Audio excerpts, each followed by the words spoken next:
गांव का बाजार चहल पहल से भरा है, लेकिन सतह के नीचे निराशा की एक धारा छिपी है। रामलाल साहूकार दृश्य पर हावी है। उसकी उपस्थिति गरीब किसानों पर एक लंबी छाया डालती है। किसान दबाव में ऋण स्वीकार करते हुए, उनके चेहरे चिंता से भरे हुए हैं। हर लेन देन एक मौन चीख है, शैतान के साथ किया गया एक हताश सौदा। रामलाल के क्रूर शब्द हवा में गूंजते थे। हर शब्दांश उनके पैतृक भूमि को जब्त करने की धमकी थी। बेबसी भारी है, जीवंत बाजार में एक स्पष्ट वजन। पंडित गोपादास के घर के अंदर पंडित से एक स्पष्ट शांति की भावना निकलती है, क्योंकि वह बैठे हैं शांत और बुद्धिमान। उसके चारों ओर इकट्ठा हुए चिंता और आशा से अंकित चेहरे उनकी उपस्थिति में सांत्वना चाहते हैं।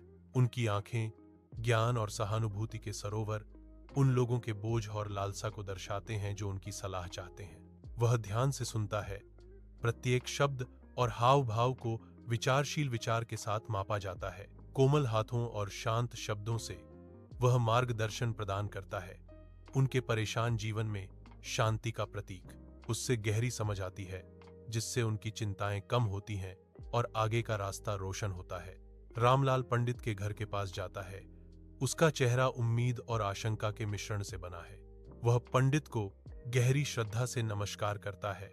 उसका आसन विनम्रता और तात्कालिकता दोनों को दर्शाता है। पंडित जी, मुझे अपने सोने के सिक्के आपके घर रखने हैं, रामलाल गिड़गिड़ाते हुए कहते हैं। उनकी आवाज निराशा से भरी हुई थी।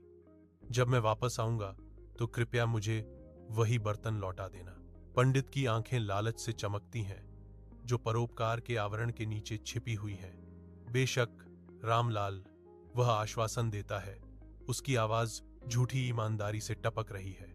मैं बिना किसी हिचकिचाहट के सहमत हूं। दिनों बाद रामलाल पंडित गोपीदास के घर लौटता है। उसके चेहरे पर आशा और निराशा अंकित है। वह तुरंत अपना बर्तन मांगता है। उसकी आवाज उत्सुकता से कांप रही है। पंडित धीरे धीरे बर्तन खोलता है, जिसमें केवल बेकार पत्थर दिखाई देते हैं। रामलाल का चेहरा अविश्वास में बदल जाता है। विश्वासघात पर उसकी आंखें डर से चौड़ी हो जाती हैं। उसके भीतर क्रोध भड़कता है। उसकी मुट्ठियां कस जाती हैं, क्योंकि उसके नुकसान का भार उस पर आ गिरता है। पंडित जी, आपने मेरे सोने के सिक्के चुराए हैं, रामलाल आरोप लगाते हैं।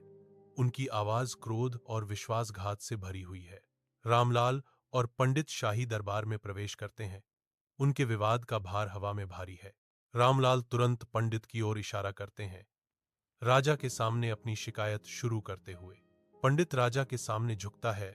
उसका भाव स्वयं को बचाने के लिए तैयार होने पर ईमानदार लगता है। महाराज, जब साहूकार ने बर्तन मेरे पास छोड़ा तो मैंने उसे अपने अनाज के भंडार में रख दिया, पंडित ने समझाया। उसकी आवाज दरबार में गूंज रही थी। वह जारी रखता है, उसके लहजे में मासूमियत का एक संकेत। भंडारण में कई चूहे हैं, शायद उन्होंने सिक्के खा लिए होंगे। राजा ध्यान से सुनता है। उसकी निगाहें रामलाल और पंडित के बीच घूमती हैं, क्योंकि वह उनके शब्दों में सच्चाई की तलाश करता है। भव्य शाही दरबार में राजा ध्यान से सुनता है। उसका भाव शाही ध्यान का अध्ययन है। पंडित बोलते हैं, उनके शब्द हवा में लटक रहे हैं। स्थापित व्यवस्था के लिए एक सूक्ष्म चुनौती।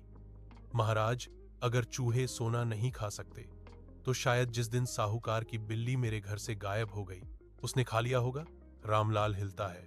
उसकी बेचैनी बढ़ती जाती है, क्योंकि उसके माथे पर पसीने की बूंदें जम जाती हैं, जो उसके आसपास की शाही शांति के विपरीत है। राजा का चेहरा कठोर हो जाता है। उसकी शाही नाराजगी स्पष्ट है, क्योंकि सावधानी पूर्वक बनाई गई झूठ ढहने लगती है। एक तनावपूर्ण चुप्पी का क्षण उतरता है, क्योंकि राजा निर्णय सुनाने की तैयारी करता है। उसके फैसले का भार हवा में भारी होता है।